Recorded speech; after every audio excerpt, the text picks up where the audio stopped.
بدلتی ہوئی دنیا کے تقاضے ہیں وہ سب مسنگ ہیں. اردو شاعری کی بدقسمتی دیکھیے کہ اس میں اگر آپ, کیونکہ تجربات ہوئے کم ہیں نا, اگر آپ اس میں جدید سائنسی علوم ان کے استعارے باندھنے کی کوشش کریں, ان کی تشبیہات استعمال کریں, سپر نووا ہے فار ایگزامپل, کوانٹم مکینکس ہے, تخمینے ہیں, عدد ہیں, گنتی, تو آپ کو لگے گا جیسے آرٹیفیشل بات ہو رہی ہے یا دانستہ کہی گئی شاعری.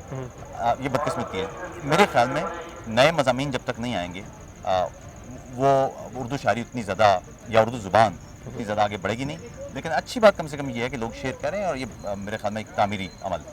آپ کا پسندیدہ شاعر کون ہے جسے آپ بہت پسند کرتے ہوں, جن کا آپ کلام پسند کرتے ہوں؟ دیکھیے بہت سارے شاعر ہیں. مجھے جان ایلیا بہت پسند ہے. اس کی وجہ یہ ہے کہ جان ایلیا کے ہاں جو مضامین ہیں, جو تنوع ہے مضامین کا, وہ غیر معمولی ہے. ان کے ہاں فلسفہ اتنے آسانی سے فیوز کیا ہوا ہے انہوں نے شعر کے اندر, جو کم شعرا کو کا خاصہ ہے. لیکن ساتھ ہی آپ دیکھیں تو احمد فراز صاحب, ان کے کمال کے مصرے ہیں. احمد علیم قاسمی کے مصرے بہت, افتخار عارف صاحب بہت ہی جمے ہوئے شعر کہتے ہیں. آپ پیچھے چلے جائیں تو کلاسیکی ہمارے شعرا وہ بھی ایسے ہیں. تو ابھی عصر حاضر میں کوئی نوجوان شاعر جس کا آپ کو کلام آپ پسند کرتے ہوں؟ یا سارے شاعری مجھے تو سب پسند ہیں, جتنے بھی شعرا ہیں مجھے سب پسند ہیں. اچھا, آپ پاکستان کی سیاست پہ بڑا کھل کے ہمیشہ سے کمنٹ کر رہے ہوتے ہیں, اور بہت سارے ایسے موضوعات ہمیشہ آپ زیر مکالمہ لاتے ہیں جو عموماً صحافیوں کی طرف سے نہیں لائے جاتے. ابھی جو کرنٹ سچویشن ہے پاکستانی سیاست کی, کیا کہیں گے؟ جس طرح سے پاکستان بدحالیوں میں ہے, معاشی مشکلات میں ہے, سیاسی بے چینی ہے, اس تمام تر صورتحال میں کہیں نہ کہیں اب عام عوام جو ہے ہینڈلرز کو ہٹ کر رہی ہے, وہ یہ جان رہی ہے کہ اس پیچھے کون ہے. کیا سمجھتے ہیں یہ کریڈٹ کس ہو جاتا ہے؟ دیکھیے کریڈٹ تو بہت سارے, پاکستان کی سول سوسائٹی پچھلے 70 سال سے کام کر رہی ہے, لوگوں کو سمجھانے کی کوشش کر رہی ہے کہ اس ملک کی بقا, اس ملک کی ترقی, یہاں پر بسنے والے انسانوں کی بہبود, اس کا صرف ایک ہی راستہ ہے, اور وہ یہ کہ یہ ملک دستور اور قانون کے مطابق چلے. اس ملک میں جمہوریت ہو, اس ملک میں جمہور طے کرے کہ اس کا حاکم کون ہوگا, تاکہ اس سے حساب لیا جا سکے. بدقسمتی یہ ہے کہ پاکستان میں عام لوگ اپنی قسمت کے فیصلے نہیں کرتے. چند افراد ہیں, وہ اس قوم کے لیے خارجہ پالیسی بھی طے کر رہے ہوتے ہیں, اقتصادی پالیسی بھی طے کر رہے ہوتے ہیں, یہ بھی طے کر رہے ہوتے ہیں کہ اس ملک کا حاکم کون ہوگا. اس کا نقصان یہ ہوتا ہے کہ ملک اس وقت پاکستان میں عملی طور پر جو ادارے ہیں وہ فعال نہیں ہیں, غیر فعال ہیں, بلکہ ریاست بھی غیر فعال ہے. ریاست کا بنیادی کام ہی وطن, ملک اور ریاست میں بنیادی فرق یہ ہوتا ہے کہ وطن اور ملک یہ آپ کی جذباتی ٹرمنالوجیز ہو سکتی ہیں, آپ کی لسانی ٹرمنالوجیز ہو سکتی ہیں. ریاست ایک سراسر سیاسی اصطلاح ہے جس کی بنیاد دستور ہے. دستور ریاست قائم کرتی ہے. میں پنجابی ہوں مثال کے طور پر, میرا کسی بلوچ سے یا کسی پشتون سے, کسی سندھی سے کوئی تعلق نہیں ہے اگر دستور نکال دیا جائے. یہ دستور ہے جو مجھے ان تمام قومیتوں کے ساتھ جوڑتا ہے. تو بدقسمتی یہ ہے کہ جب تک ہم پاکستان کے دستور کو, پاکستان کے قانون کو معتبر نہیں سمجھیں گے, رول آف لا جب تک نہیں ہوگا, اس وقت تک یہ مسلسل یہ چلتا رہے گا, اور یہ انحطاط سیاسی عدم استحکام کا نتیجہ پھر اقتصادی عدم استحکام کی صورت میں نکلتا ہے, اور یہ چلتا رہے گا. اچھا, یہ جو دستور سے خود کو بالا تر سمجھنے والی شخصیات ہیں, جس طرح سے پچھلے کچھ ماہ میں وہ برہنہ ہوئی ہیں ان کی حرکتیں, کیا کہیں گے وہ ان کی نیوٹرلٹی آئندہ بھی جاری رہے گی یا وہ نیوٹرل ہو چکے ہیں؟ کس طرح سے کمنٹ کریں گے آپ اس نیوٹرل ہونا ممکن نہیں ہے. دیکھیے بات یہ ہے کہ پاکستان میں, لیکن ابھی بھی آپ ہینڈلر کہہ رہے ہیں, عمران خان صاحب نیوٹرل کہتے ہیں, اس سے پہلے ہم نون لیگ والوں سے سنتے تھے خلائی مخلوع. سادہ سی بات ہے, پاکستان میں فوج کی بات ہو رہی ہے. بات یہ ہے کہ جب تک پاکستان میں فوج, پولیس, پارلیمان, عدالتیں یہ سب دستور کو نہیں مانیں گے, یہ ملک کبھی ترقی نہیں کر سکتا. اس ملک کی بقا کے لیے ضروری ہے کہ تمام کے تمام ادارے اپنے آپ کو دستور کے نیچے سمجھیں. آپ دیکھیے کسی فرد کے لیے اس کی مذہبی کتاب سب سے معتبر ہوتی ہے, کسی ریاست کے لیے اس کا دستور سب سے معتبر دستاویز ہوتا ہے. اگر وہ اپنے دستور کو نہیں مانتا کوئی ریاست, تو پھر سمجھ لیجیے وہ ریاست نہیں چل سکتی, اور وہ ایسے ہی چل سکتی ہے جیسے پاکستان ایک نزا کی حالت میں مسلسل.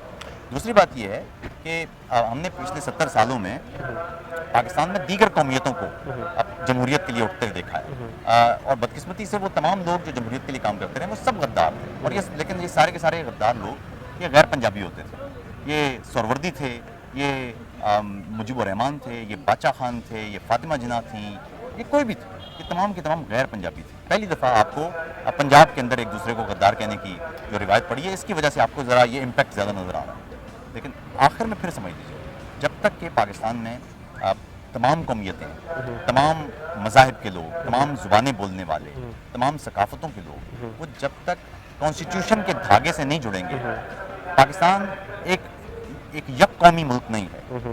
پاکستان ایک نیشن سٹیٹ نہیں ہے بلکہ سٹیٹ آف نیشنز ہے. پاکستان اقوام کا ملک ہے.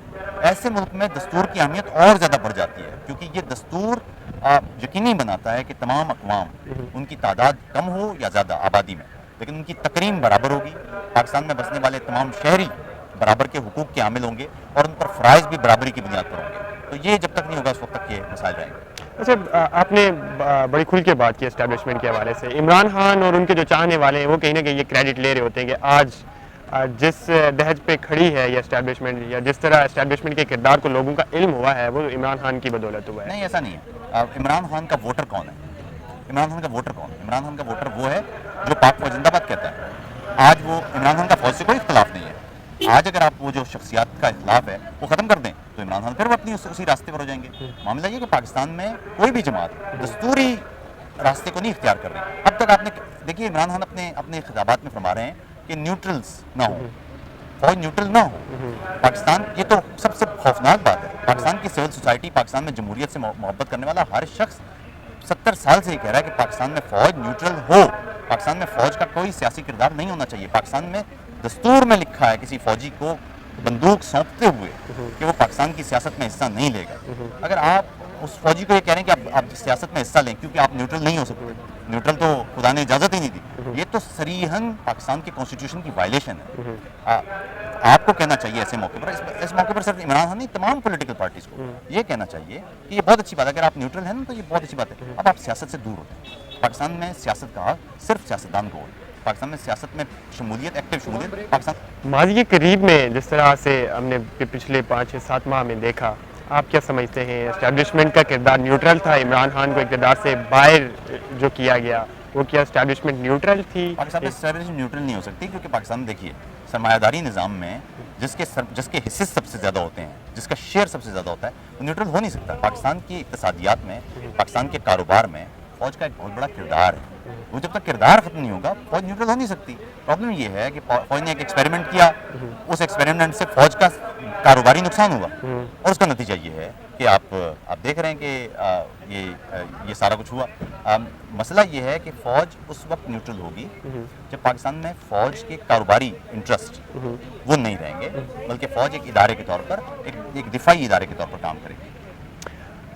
اور جب تک یہ ختم نہیں ہوتا تو یہ سلسلہ اس طرح سے جاری رہے گا, یہ آئندہ بھی اس طرح چلنے والا ہے. اچھا, عمران خان کے اقتدار سے نکالے جانے کے بعد یہ امر ہمارے معاشرے میں بڑے واضح طور پر سامنے آیا ہے, چاہے جتنے بھی طبقے ہوں. عموماً کہا بھی جاتا ہے بہت سارے لوگوں کی جانب سے کہ اس وقت جو سیاست ہے وہ یا عمران خان کے ساتھ ہو رہی ہے, اس کی حمایت میں ہو رہی ہے, یا اس کے مخالف ہو رہی ہے. اس طرح سے باقی ہمارے معاشرے کے جتنے بھی طبقے ہیں ان میں بھی واضح تفریق پائی جاتی ہے. اگر ہم صحافت کی بات کریں, بے شمار صحافی ایسے ہیں جو عمران خان کی حمایت کر رہے ہوتے ہیں, دوسری طرف سے بے شمار صحافی ایسے ہیں جو ان کی مخالفت بھی کر رہے ہوتے ہیں, اور بے شمار میڈیا گروپس ہیں جو ان کے مخالف بیانات چلا رہے ہوتے ہیں. اس ساری صورتحال میں بطور صحافی, ایک صحافی کو آپ کہاں دیکھتے ہیں؟ وہ کس قسم کے اقدامات کر رہا ہے؟ کیا وہ ٹھیک کر رہے ہیں یہ جو کچھ کر رہے ہیں آج کے صحافی؟ دیکھیے نا, صحافی کا کام, میڈیا کا مطلب ہوتا ہے free market place of ideas. تو صحافی کا بنیادی کام تو یہ ہے کہ وہ اس ملک کے, اور اس کے لیے اسٹینڈرڈ کیا لیتا ہے وہ صحافی نیوٹرل نہیں ہوتا, صحافی آبجیکٹیو ہوتا ہے.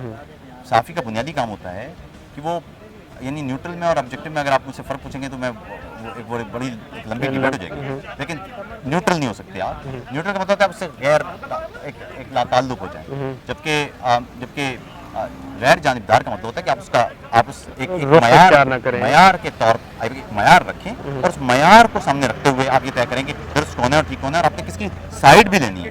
کانسٹیٹیوشن آپ کا وہ معیار ہوتا ہے. اگر کوئی شخص غیر جمہوری بات کرے گا تو آپ ایسے میں جو آپ کی آبجیکٹیوٹی وہ بتائے گی کہ یہ غیر جمہوری یا غیر دستوری بات ہے, یہ انسانی حقوق کی خلاف ورزی کی بات ہے, یہ پاکستان میں جو مائنورٹی رائٹس ہیں ان کی خلاف ورزی کی. آپ اس کانسٹیٹیوشن کو معیار بناتے ہوئے آپ اس بارے میں غیر جانبداری سے آپ یہ بتائیں گے کہ درست کیا ہے غلط کیا ہے.